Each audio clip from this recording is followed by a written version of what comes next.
Oh man, I scared the crud out of you. And I did it for a reason. The reason is that today we're going to be doing a spooky dark side tour of the Upper West Side. Because, you know, it's Halloween coming up and why not? Anyways, Eric, how are you? Scared. Mortified. Are you? Yeah, you look it. Very spooked. Yeah. We're spooking everyone here, actually. They're looking at us with this camera and they're like, wow, what are these freaks doing? And also, there's people up on the roof over there just kind of hanging out and scaring everybody too. A lot of spookiness. Anyways, before we get started, guys, I'm going to tell you guys some crazy stories. Disclaimer, it's going to get spooky and dark. So if you ain't got the stomach for it, take a hike. Go watch some, you know, cats falling in cardboard boxes on YouTube instead, huh? But before we start, guys, if you've seen more than one of these videos, go ahead and just like and subscribe now. Save you the time. Come on. Also, more importantly, check out the Patreon, guys. That's how we fund these things. That's how we improve in these things. Very important. Also, extras on there, baby. Extra videos, all that stuff. You know, and their little podcasts and everything. You know, all PG. You know, no OnlyFans yet.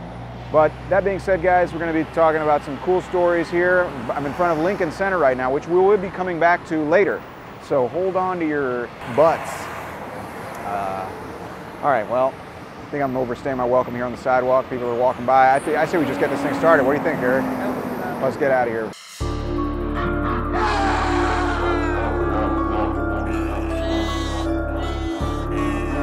Okay, so we are here at our first stop. We're at 253 West 72nd Street, this building right behind me. And I'm here to tell you the spooky tale of the 28-year-old teacher who liked to cruise the singles bars at night and ended up dying. The tale is old as time. Yeah, it's a real hack story.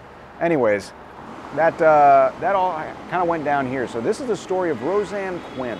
Roseanne Quinn was a 28-year-old teacher. She taught deaf children during the day, but she liked to go out to the bars at night and bounce around till late. And she loved to entertain, as her neighbors were quoted as saying. I don't think they heard sounds of Yahtzee through the wall, in case you're wondering. I think they're talking about. Is this that content warning you mentioned? Yes, this is the content warning. Don't worry, I bleeped it out, Eric. It's okay. They didn't have to hear that kind of smut. So, anyways, she liked to go out and, you know, and meet people and all that stuff. Meet people. Let's leave it at that. And she went out one night, January 1st, actually, 1973. Now keep in mind, these are the early days of like liberation. This is pre-Roe versus Wade. I guess we're back to being pre-Roe versus Wade now. Not to go off on that tangent, but this is like when women were starting to be allowed to go out in a way, and people were still, but it was still kind of new. So she starts off the night of January 1st, 1973 at a place called W.M. Tweed's. She meets a man named John Wayne Wilson. John Wayne, this guy ain't no white knight, I'll tell you that. But this guy had come there earlier with a guy named Geary Guest, a friend of his. So John Wayne Wilson is this 23-year-old guy. He went there with his friend Geary Guest, who's in his 40s. They had met each other while John Wayne Wilson was cruising bars in New York, and he just they stayed friends for a couple years. But Geary Guest leaves John Wayne Wilson there alone. He meets good old Roseanne Quinn. They kind of hit it off and they kind of chat and hang out. And he had been given, before he had met Roseanne Quinn, two sketches, one of Mickey Mouse and one of Donald Duck. Go figure. Don't worry, it's not that benign, you'll see. So he takes those with him, whatever, all that stuff. They go to a new bar. They go to a place called the Copper Hatch right nearby. And they're kind of, you know, hanging out there and everything. And they end up going back to her place, which is right here, 253 West 72nd, right? Problem is, the next day, she doesn't report for work. They eventually, down the road, come into her apartment and find her dead. She'd been stabbed 6 times in the head and neck and 12 times in the torso. You know, that's a lot. That's you know, and in the place they found the sketches of Donald Duck and Mickey Mouse. So a manhunt begins. Now, after this guy John Wayne Wilson had committed his crime, he went over to Geary Guest's house and basically told him, like, "Yo, man, I think I messed up, and I need to do something." He told him, "Just get out of town." So he does. He goes down to Florida to visit his pregnant wife. Yeah. And then he goes to Illinois to visit his brother. Now, in the meantime, on January 6th, they released a sketch of the guy based on the people at the bar and stuff like that. And the sketch looked, well, it's a pretty crappy sketch, but Geary Guest started to worry that it looked too much like him and that they were going to pin it on him. So he goes to see a lawyer. The lawyer tells him he needs to come clean. So he does. He goes to the police. He tells them, yo, I know who did this. So they set up a sting. They have his phone tapped and they just wait until this guy calls, and he does. Eventually, they get his phone. He's in Illinois. They go and arrest him, and it's done. John Wayne Wilson is no more. He is put in jail, and he's going to go to trial. But he hangs himself in his cell in May, awaiting that trial, so he's never tried for the murder of Roseanne Quinn. Isn't that a crazy story? Yeah. So crazy, in fact, that a woman named Judith Rosner wrote a novel in 1975 about the whole thing. That novel became a bestseller. Paramount buys the rights. Paramount, by the way, the name of a building here in the Upper West Side, which is where they got the name for that company, Paramount. Did you know that, Eric? I didn't know that. Yeah, Paramount. I covered it in my Upper West Side video. Plugging away, baby. Anyways, Paramount buys the rights, and they make the movie Looking for Mr. Goodbar, starring Diane Keaton in 1977. Isn't that crazy? That they made a movie? Yeah, well, yeah, that they made a movie. No, it's actually interesting, too, because Diane Keaton was coming off of Annie Hall, where she's like this happy-go-lucky whatever, and in this movie she plays a school teacher by day, a freak by night, you know? Sorry. Anyways, yeah. Some people got nominated for Academy Awards in that movie. The movie's okay, but yeah. Isn't that interesting, Eric? Good movie review. Yeah, thanks. Okay. This is where I offshoot my channel into movie reviews, New York-based movie reviews. It's fine. But I actually do recommend movies on my Patreon, so you should check those out. And so they found the pictures of Mickey Mouse and Donald Duck in the apartment. So that was a clue number one. I guess clue number two is that they found, a pair of Pluto undies as well. I don't know. But yeah, it all happened right here at 253 West 72nd. All right, let's keep moving.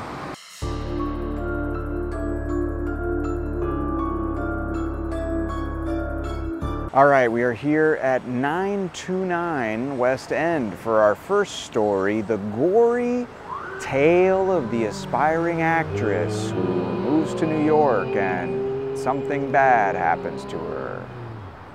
Ooh. All right, well, it's the story of Carolyn Eisenberg. Carolyn Eisenberg was a Harvard College grad. Whoa, fancy. Her dad was on the faculty there, big deal. She comes here, aspiring actress. She was studying at the Neighborhood Playhouse, which is a very famous acting school. She was, she was making her way up, 23 years old. So what happens is December 2nd, 1984, she goes out for a play, a Broadway show. She goes to see Hurly Burly by David Rabe, a very popular play, 1984. It was actually starring none other than Cynthia Nixon, which is ironic because going to a play by yourself is such a Miranda thing to do. So she comes back from her night out to her home here at 929 West End Avenue. And she goes into the building and the elevator doors open and there's a man there who forces her to go up to the roof. He assaults her, he sexually assaults her, she resists, he tries to rob her, she resists, and he eventually stabs her 9 times and takes her money. Interestingly enough, she's taken to the hospital nearby where she tells someone that she wishes she had just kind of let him do what he wanted so she wouldn't have ended up there. She goes into surgery and she eventually dies. They come here, and the reason they came here actually was because people had heard her screaming from their apartments nearby. And this is 1984, so it's a good thing that people were actually listening and didn't just like crank up, wake me up before you go or something. They actually listened to these screams and they called the police and they came.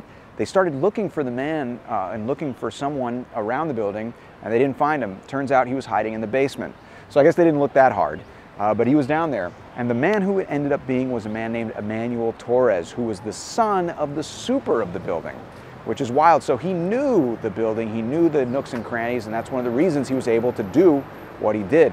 And she had moved here with the intent of becoming a famous actress and moving up in that industry. And when she came here, ironically, to the building, a neighbor of hers had told her, it's a jungle out there, be careful and don't go out late at night. to which she responded that New York is no less safe than any other city and that she'd be fine. It was a story that kind of captivated the city when it happened. In fact, the band, The Alarm, wrote a song about it. You know who the band The Alarm is, Eric? No. That's probably because they are not famous, and for a reason. The song is called Carolyn Eisenberg, and it goes, she met her death on the roof of 929 at a building in the Upper West Side. That's the first time I've genuinely believed you're trying to recall the song. I am. It's not a good song. I hate to say, sorry for all you Alarm fans out there, but yeah, they wrote a song about it, and yeah, it all happened right here, 929 West End. Pretty crazy. Cool story, huh? Beautiful street, anyways. Beautiful street, great shot, huh? Do I look like I'm going to part the Red Sea or something? Yeah, that's nice. Yeah. All right, well, speaking of which, we're right next to Strauss Park right here on the corner. Strauss Park is named after Ida and Isidore Strauss, who died on the Titanic. Huh? They died on the Titanic. They were the couple in the movie. If you watch the movie, there's an old couple that is in their stateroom as the water rushes in. That's supposed to be Ida and Isidore Strauss. They cut the line because the woman, she had actually, Ida had refused a seat on the lifeboat to stay with her husband. And they were the owners of Macy's, the department store. Isn't that crazy, Eric? Romantic. Very romantic, So next time you're at Macy's, and you're shopping through, looking for a red tag sale, just shopping for pants, just remember, the owners died on the Titanic. All right, I'm wasting time now. Let's go to the next stop.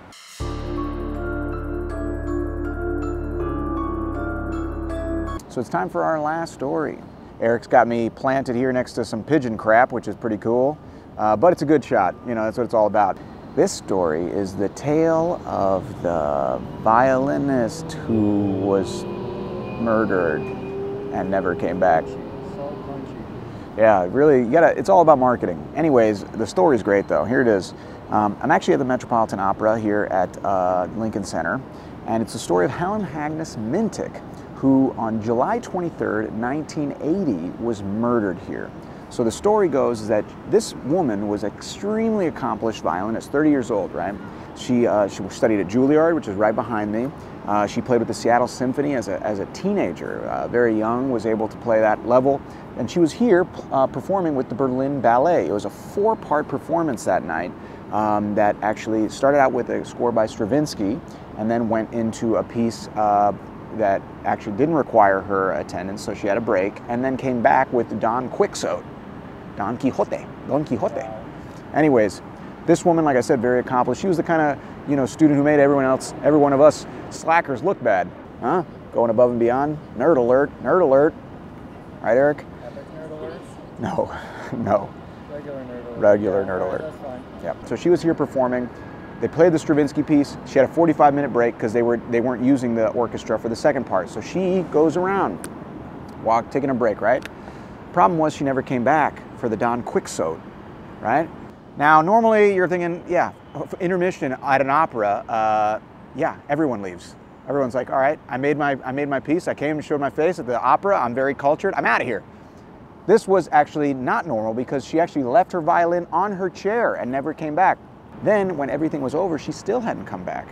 And everyone's like, oh, it's like 11:30 p.m. They basically start investigating, and they find that all her stuff's still in her locker. So they're like, oh, something happened, obviously.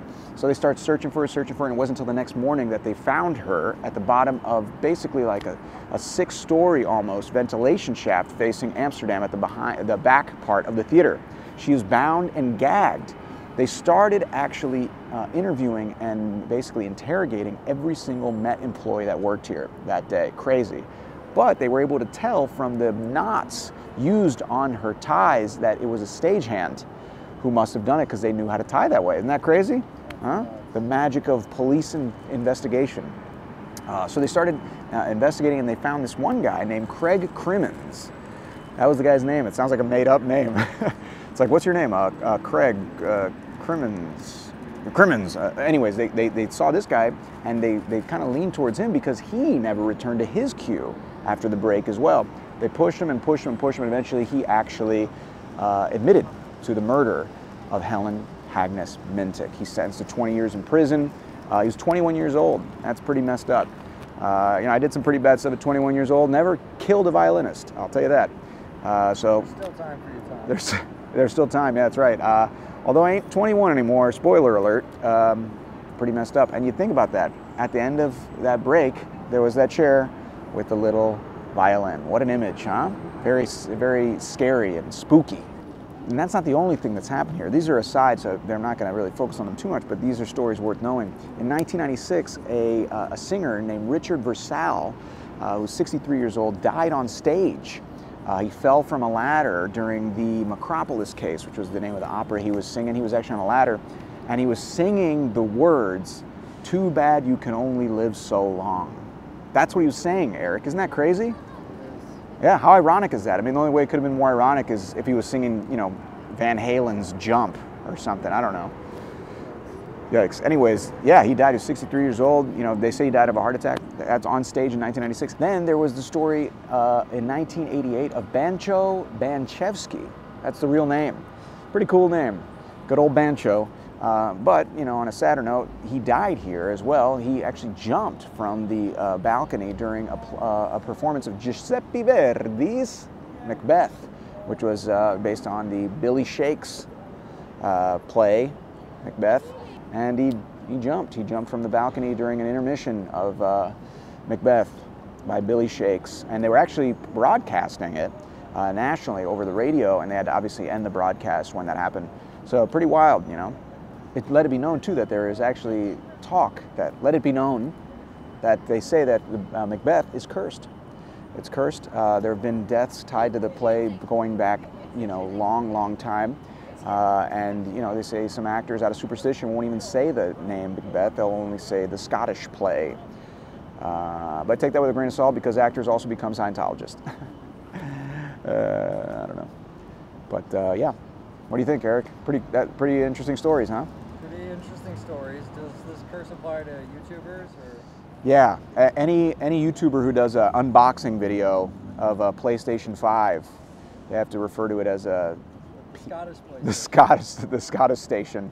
Yeah, okay. Anyways, all right. Well, that's pretty much it. Eric, what do you think? Should we get out of here? Yeah, let's go. Let's do it.